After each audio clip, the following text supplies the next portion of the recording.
Good afternoon, students. My name is Madam Kaaria Jennifer. Today we are learning agriculture, a topic on vegetable production. It's a Form 2 topic on production of tomatoes specifically.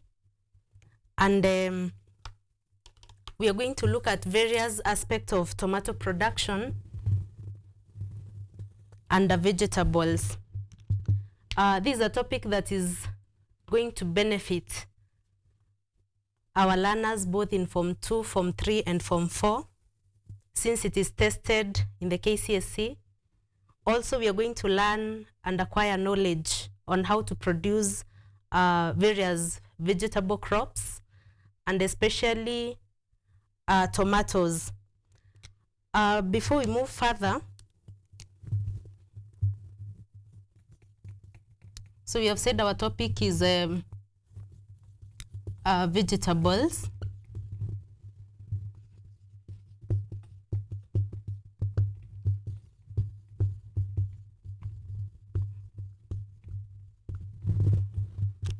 And specifically tomato production.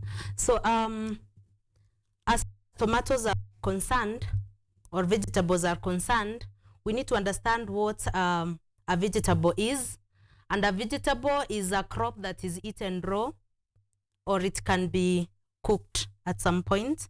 It is grown and eaten fresh, or while it is raw. So that is what a vegetable is.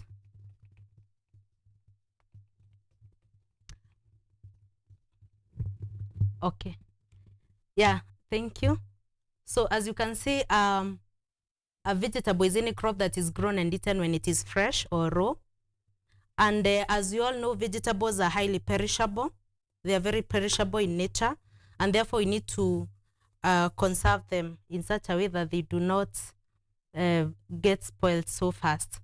Now, vegetables are of very high value commercially and also nutritional wise, because in terms of nutrition, vegetables supply vitamins to our bodies. And as they supply those vitamins, they're able to help our bodies fight against various diseases. So that is one of the importance of vegetables as far as nutrition is concerned. Also, vegetables, owing to the fact that our country relies so much on agriculture in terms of the GDP, vegetables, we export so many of them out of the country, and they earn our country a lot of foreign money. And that is one of the commercial advantages of vegetables.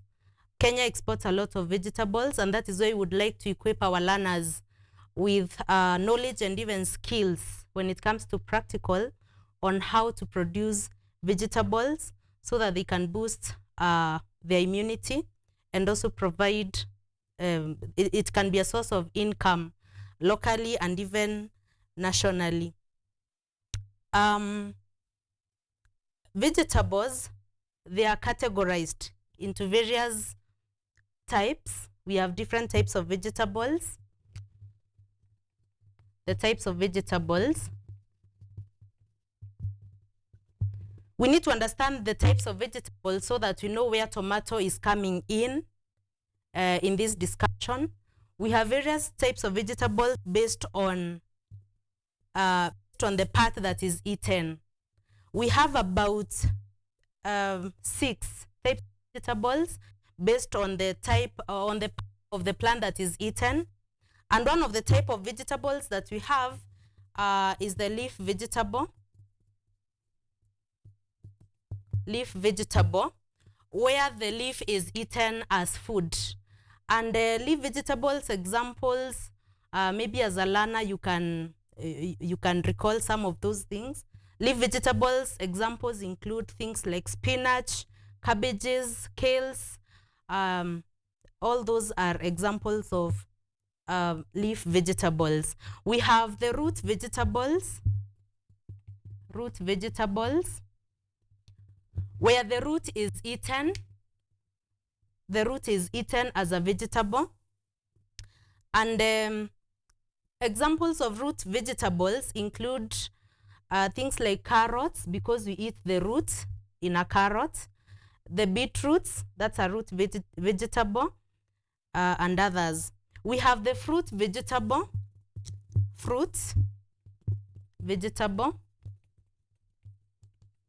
where the fruit is eaten as food.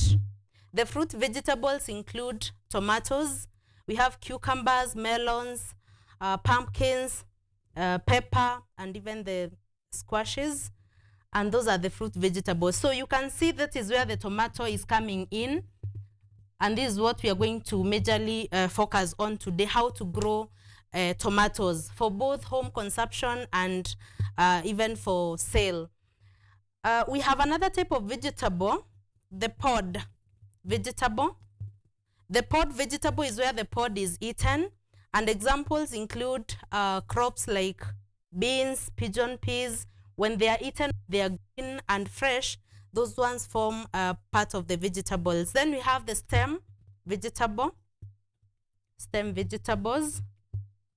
In this case, we eat the stem as food. We use the stem as food, and they include crops of vegetables like leeks, asparagus, and spring onions. And finally, we have the bulb vegetables.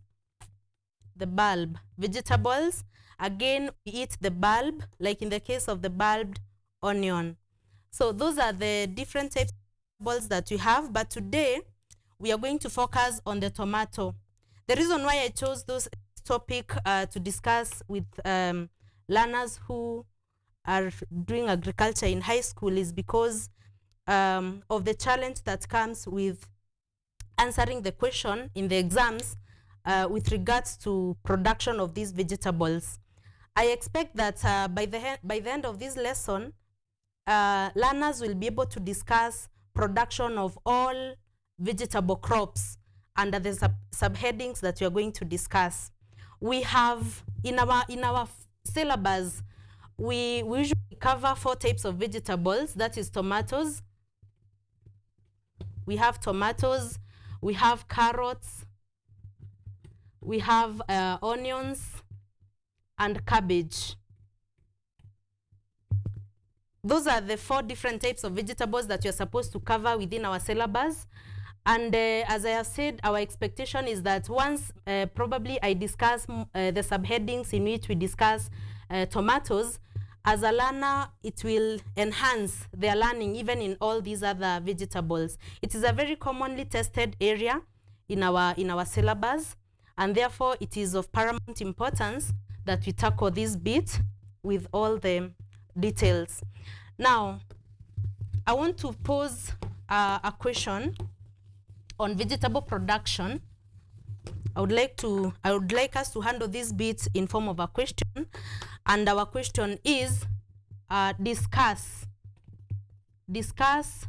production of tomatoes. Discuss production of tomatoes under the following.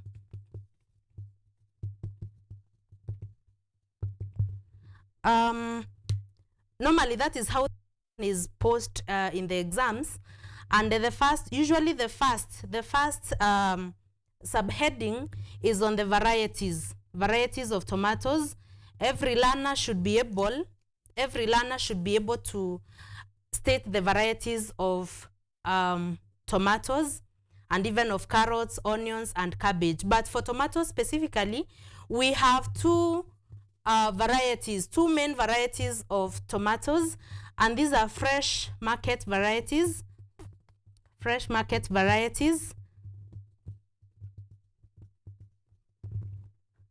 And then we have the processing varieties.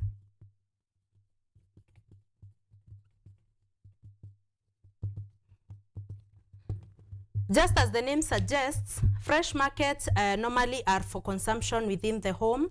Processing varieties are varieties of tomatoes that are used in the production of substances like their added value, or their process to form the sauces and the tomato juices, and some are even canned. So those are the different types of varieties that we have. the fresh market varieties and the processing varieties. Normally, processing varieties are usually oval. They are oval in shape, while the fresh market varieties are round in shape. And it is good that my learners note that difference so that they're able to know. The processing varieties have a good keeping quality. These do not go bad so easily, so they have a good keeping quality. While the fresh market varieties, they do not last for long. After they are harvested, they do not last for long. Now, after the varieties, another subheading that is very, very critical in the answering of our exams and even in our learning, so that we understand how production of tomatoes is about to occur, are things to do with ecological conditions. Ecological conditions. Now, ecological conditions, what do we mean by these? Ecological conditions are those weather conditions that favor tomato production. Tomato production is favored by conditions that are not very unique from other crops, and that is why, as I said, ecological conditions might not vary so much from one vegetable crop to the other. So when we are talking about ecological conditions, and this is a part that learners at some point they do not understand much on how to respond in these bits, we are supposed to focus on things like soil. How should the soil in which we grow tomatoes be? How should it be? What kind of rainfall do tomatoes tolerate? What kind of rainfall do tomatoes tolerate? How about the temperature? What kind of temperature should tomatoes be grown within? What kind of temperature do tomatoes do well in? And also, with regards to altitude or altitude, the height above the sea level, when it comes to soil, how best do tomatoes, or what kind of soil do tomatoes do well in? All crops, not only vegetables, but even other crops like maize, beans, and all those other crops, all crops do well in soils that are deep, fertile, and well drained. So I would like learners to understand that this is a characteristic that is common among all crops. There is no crop that does not require soil that is deep, fertile, and well drained. All crops require soils that are fertile and well drained, apart from crops like, of course, arrowroots and rice. Then we have the rainfall. Tomatoes, what kind of rainfall amounts do tomatoes do well in? Tomatoes do well in a rainfall that is between 750 millimeters to about 1300 millimeters of rainfall throughout the growing period. That is the kind of rainfall that tomatoes tolerate. If the rainfall goes above that, it will spoil them. If it goes below that, it means that the moisture requirements will be compromised. So rainfall should be between 750 millimeters per annum, and this is per annum, or within the growing period, within the growing period.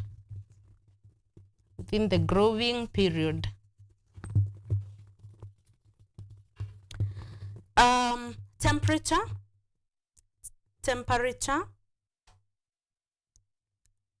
For temperature, crops require, or rather tomatoes require, a temperature that is warm temperatures, or we can talk of warm climate, because climate and temperature, warm represents the temperature part. So tomatoes do well in areas that are warm. And then we have altitude. Altitude is that height above the sea level. At what altitude should we grow tomatoes, it should be between 0 to 2,100 meters above the sea level.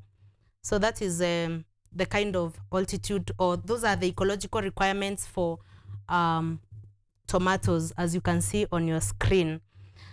Another bit when it comes to tomato production is on issues of nursery establishment, because the first thing you do after you identify the variety that you want to plant as a farmer, and after you have identified whether your area has all these ecological requirements, the next thing that you're supposed to do is to establish a nursery.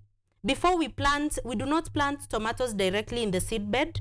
We are supposed to first of all establish a nursery, and after we establish the nursery, we transplant the already established seedlings. So establishment of a nursery is whereby you identify a very suitable site for the nursery, and this site for the nursery, as we discussed earlier on, is should have characteristics like it should be gently sloping to prevent issues of flooding. You should not have cultivated a crop within Solanaceae family, because tomatoes belong to Solanaceae family. It should not, you should not have cultivated a crop within Solanaceae family in that piece of land. It should be near a water source. Those are some of the characteristics in where you establish a nursery. Now, with nursery establishment, you should prepare your nursery. Okay. Nursery establishment. How do you establish the nursery? As we discuss this bit on establishment of a nursery, we expect you as a learner, you explain to you, when we ask the question in an exam, we expect you to explain to us how exactly we are supposed to establish the nursery.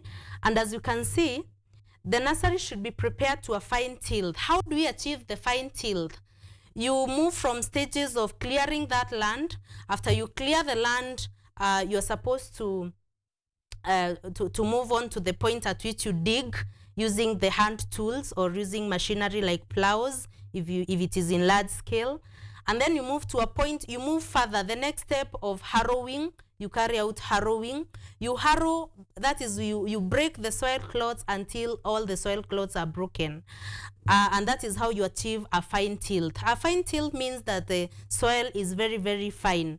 You have broken all the clods, and then after you prepare that fine tilt, you raise the soil. You raise the soil to a height, that soil that you have prepared, you raise it to a level of 15 centimeters to prevent flooding, so that in case there are rains, your soil will be above the water when it floods.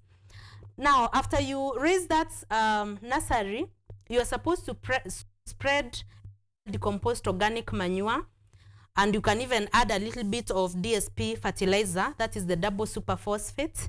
You raise it a little, you add that kind of a combination to enrich your nursery with nutrients, and especially nitrogen, because these seedlings require a lot of nitrogen to grow. Then after that, you are supposed to make drills using a finger or a stick. You make drills using a finger or a stick in that nursery that has a fine tilt, and then you drop the seeds singly, and then you cover them lightly. You drop the seeds and then you cover them lightly. That way you have already established the nursery. Now, one of the challenges that we face when we ask this question in the exams is that sometimes we find that we have combined the bit on nursery establishment and management practices.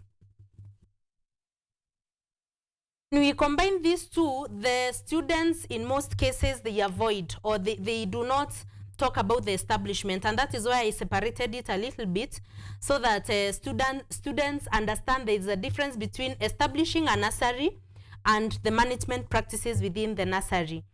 Now, the establishment is what we have talked about. You till the land to a fine tilt, you spread manure, or I mean well decomposed manure and the double superphosphate, and then you make drills that are about 5 centimeters apart using a finger or a stick. And then after you have established, that is the establishment, and you put the seeds in those drills and you cover lightly with the soil. You should not put a lot of soil to enhance faster germination. Then management practices involves how you manage that nursery. After you have established your nursery, how do you manage the nursery? You do not just establish the nursery, you have planted your seeds and then you leave it like that. You are supposed to manage the nursery. And when you are managing the nursery, there are certain practices that you do, and that one takes us to nursery management practices. What are these things that you are supposed to do when you are managing the nursery? So we have management practices.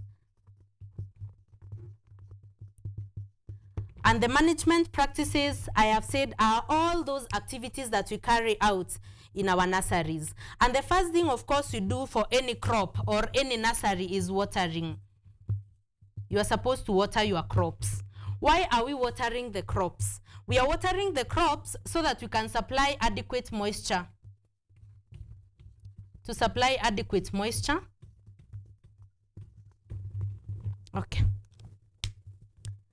Yeah, you water the seeds that you have planted after establishing the nursery, so that you can supply adequate moisture, as you can see on your screens. Another thing we are supposed to do as far as management is concerned is you put mulch. And you are supposed to put mulch, you lay mulch, organic mulch, you put mulch in your on the nursery that you have established. And this mulch is composed of those dry organic materials, so that these dry materials are able to prevent a lot of evaporation of water from the nursery. And therefore, mulching is very, very important. In fact, later it becomes organic matter that is going to boost the fertility of that portion. Also, we shade. We are supposed to shade. So please, every time you are responding to this bit of the management practices, you have to give a reason why we are doing that. Why do we water? Why do we mulch? Why do we shade? A shade is erected after you remove the mulch. Mulch is supposed to stay in the nursery for like 3 to 4 days, or after the germination has occurred. And then you remove that mulch. After you remove the mulch, you now shade, because the seedlings are still quite delicate, so that they are not so much scorched by the hot sun. So you erect a shade, and again the shade is to prevent damage of the seedlings by the sun that is too hot, and also it minimizes evaporation of water. We have weed control. You need to control weeds. We need to control weeds in our nurseries, and we do it through or by uprooting. You're supposed to uproot. You cannot move with a fork jembe to the nursery because it is a small portion of land, and also the seedlings are very, very tiny, and at some point they are crowded. You do not move with them with jembes and fork jembes in the nursery. You are supposed to uproot. And why are we uprooting the weeds? To reduce competition. We minimize competition. We minimize competition between weeds and the crops. There is a pest and disease control. Pests will come. Pest control and diseases, and also control of diseases. Seedlings of tomatoes are attacked by pests, and so many pests in that nursery, and also diseases. We need to control those diseases and also pests. Disease control is done differently. We do not do it the same way. When it comes to pests, you can apply appropriate pesticides. You know, pests are controlled by pesticides or using pesticides. So you use appropriate, and the word is appropriate, pesticides, so that you can be able to control the pests. You can engage other cultural practices like crop rotation, such that you do not return the nursery where it was before, to prevent a lot of buildup of those pests. So you can control through crop rotation. When it comes to disease control, you can control diseases using appropriate chemicals depending on the disease. If it is a fungal disease, you use an appropriate fungicide for that matter. We have the last management practice, which is very, very important. Hardening off. Hardening off. Hardening off is a very, very important management practice within the nursery, whereby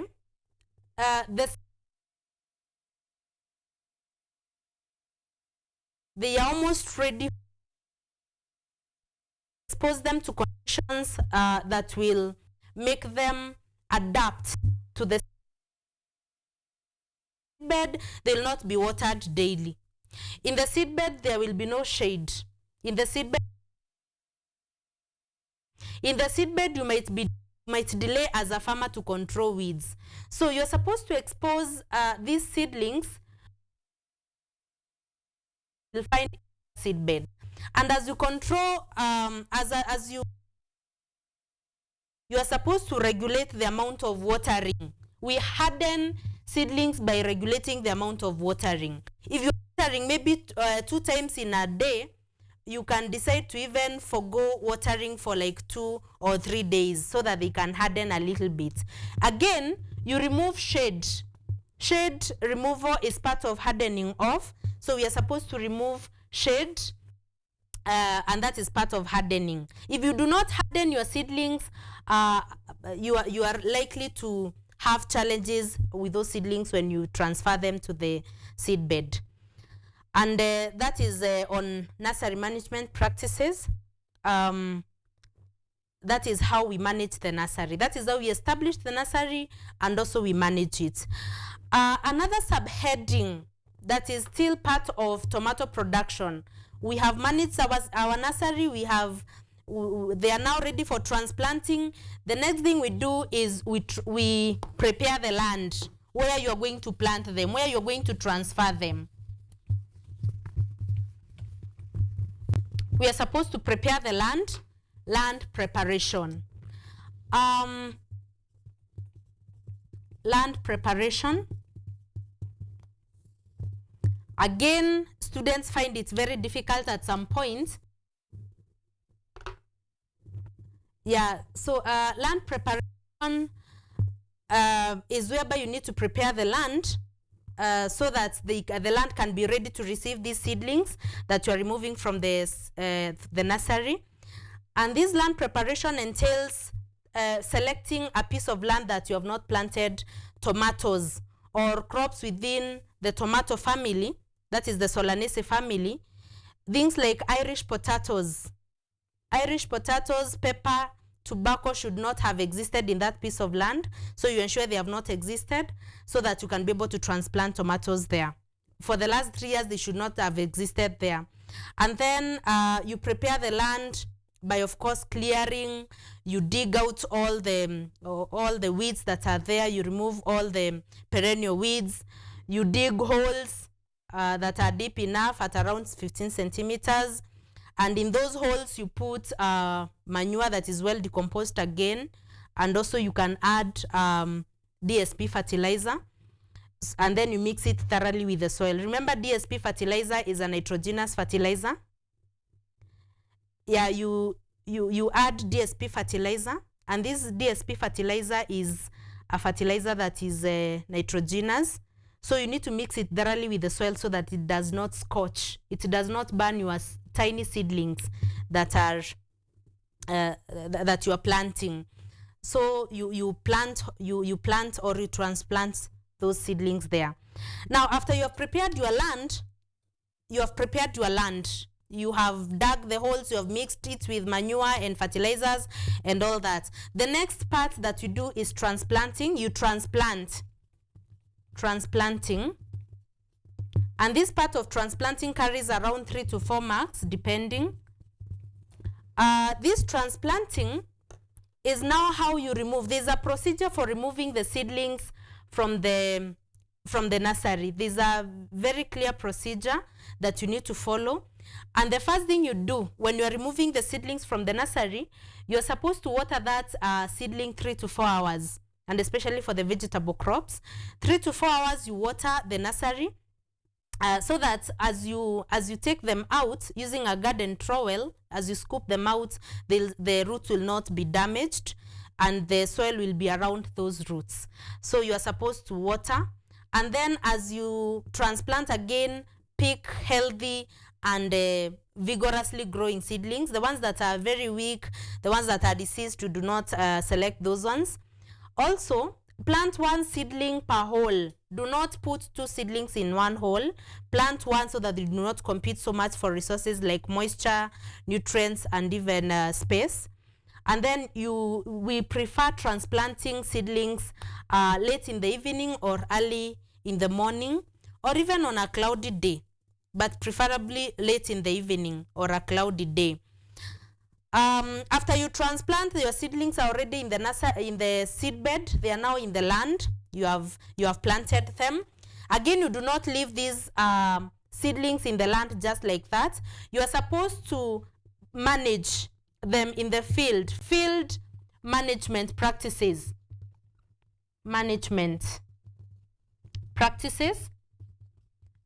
After you plant, you do not just leave your tomatoes there like that. You have to manage them. You have to manage them in the field. And some of the things that you do when you're managing the seedlings, the seedlings or now the plants in the field, are things to do with gapping. Gapping is a field management practice. Gapping is one of them. So you are supposed to gap to maintain correct plant population. Gapping is where you are supposed to gap. That is to replace the ones that have already dried up or probably they were eaten up by pests. That is what we refer to as gapping, and we do this to maintain correct plant population so that we do not have gaps in the farm. We have top dressing.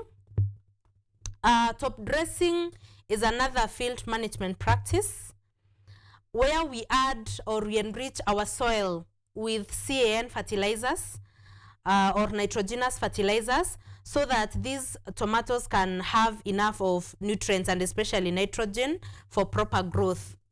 Then we have weeding is another management practice that we carry out in the field. You need to control weeds within your shamba to reduce competition for nutrients. We have staking. As you can see, we have staking. Staking is very special and it only applies to tomatoes.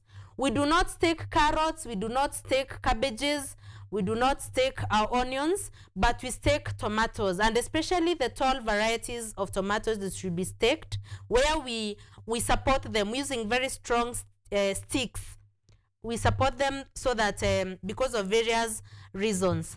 As you can see, there is to enhance production of clean fruits, to facilitate spraying and harvesting, to control incidences of diseases, outbreaks such as blight, and to prevent infestation of soil-borne pests.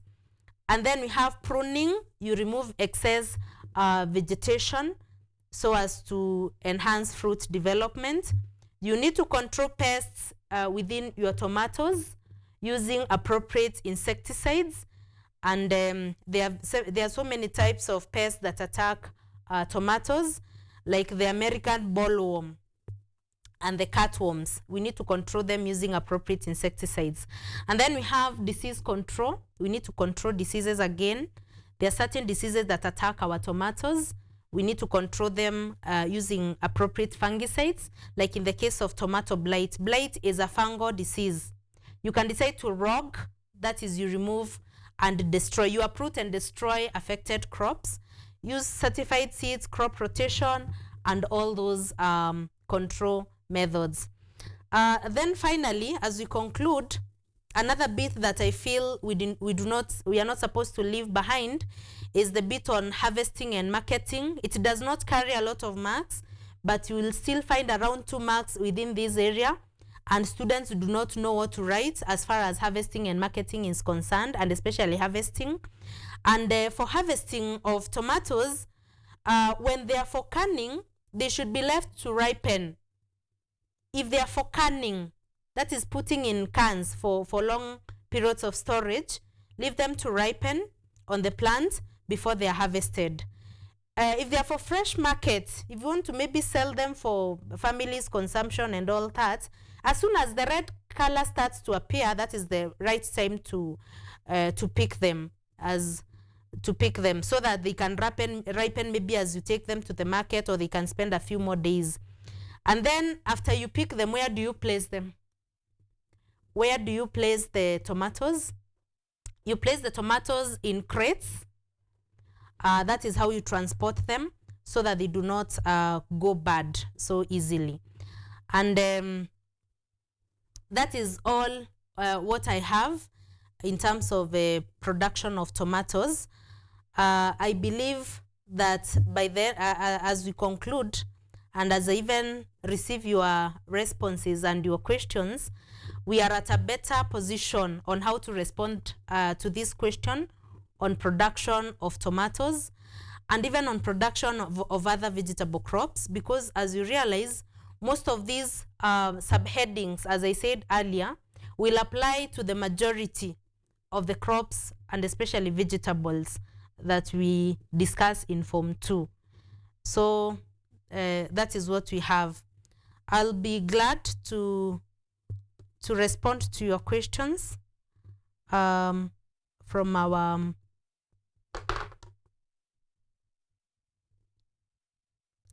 various platforms.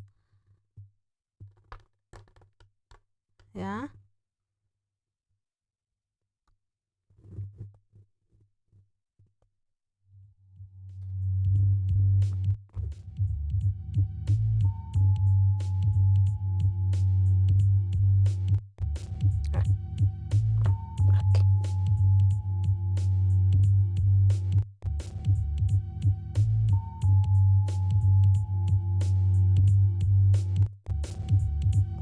Okay.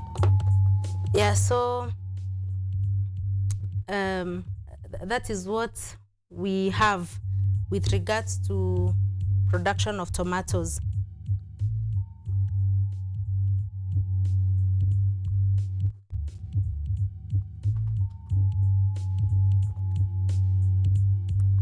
Yeah, so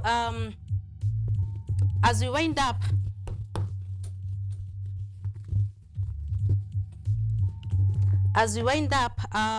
for the candidates, especially in Form 4, beware of all those subheadings that we have talked about, because sometimes they do not bring everything. They do not bring everything as far as the subheadings are concerned, but be very keen with varieties of vegetables. If it is onions, know the varieties of onions. If it is carrots, know the varieties of carrots. So we have carrots, we have onions, we have tomatoes, and we have cabbage. All the varieties of all these, make sure you are able to recall them.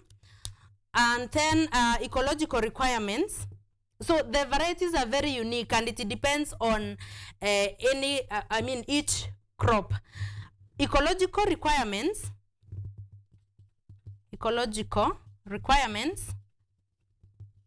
do not vary much. Remember, I said you should focus on the soil, and the point on soil is very constant for all crops, apart from crops that grow in waterlogged soils like rice and arrowroot. Temperature varies a bit. Then we have rainfall. Rainfall does not vary much with most of these vegetables. Rainfall of about 750 millimeters to 1300 millimeters within the growing period, distributed well within the growing period, is okay. And then finally we have the altitude. Again, altitude does not vary much. Between 0 and 2100 meters above the sea level is okay for the majority.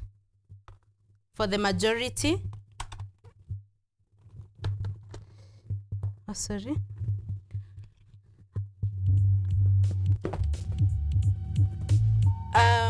So those are the ecological requirements for for all the crops, but they vary, especially the temperature. It really varies. The soil is constant. And then I talked about nursery establishment. Nursery establishment is constant for all crops. That is tomatoes. It is the same. The same procedure applies to tomatoes, to cabbage, to onions, and even to carrots. Although carrots are not transplanted, it is good you note that.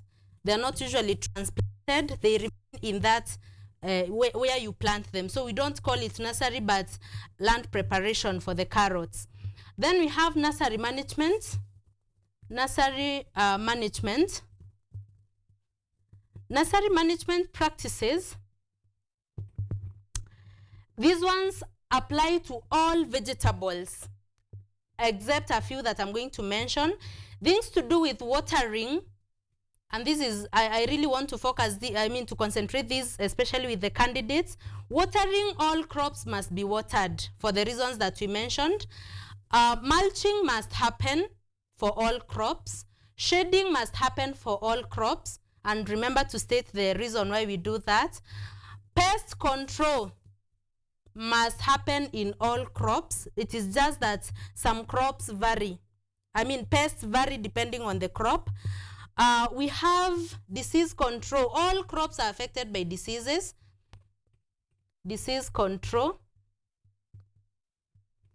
And for the reasons that we mentioned, there's hardening off. Hardening off happens for all crops apart from carrots because they are not transplanted.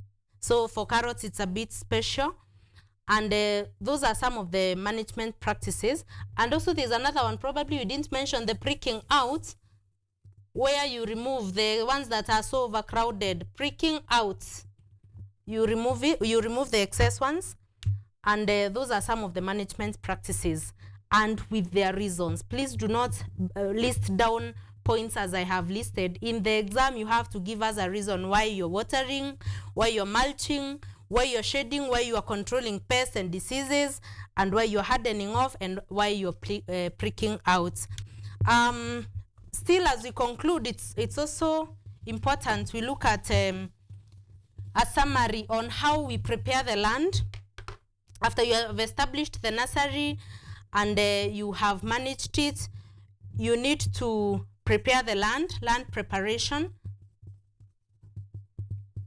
I said with land preparation, you select a piece of land, Solanaceae family, or that crop family has not been grown before, and you till it and you remove the perennial weeds and so on and so forth. And then we have the transplanting.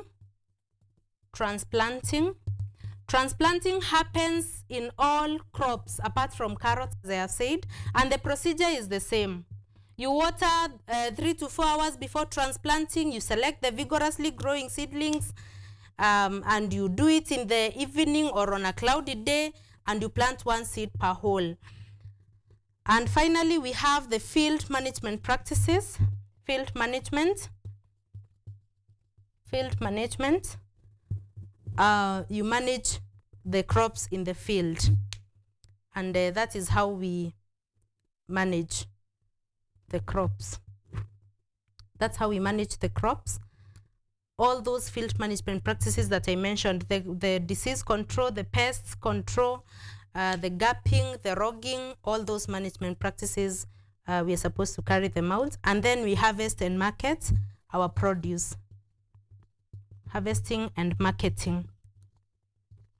For marketing bit is where we talk about putting them in crates and taking them to the market. And that marks the end of our lesson. Thank you. As I said, Teacher Jennifer from Regina Sherry Girls. I'm glad to have interacted with you today. Yeah, and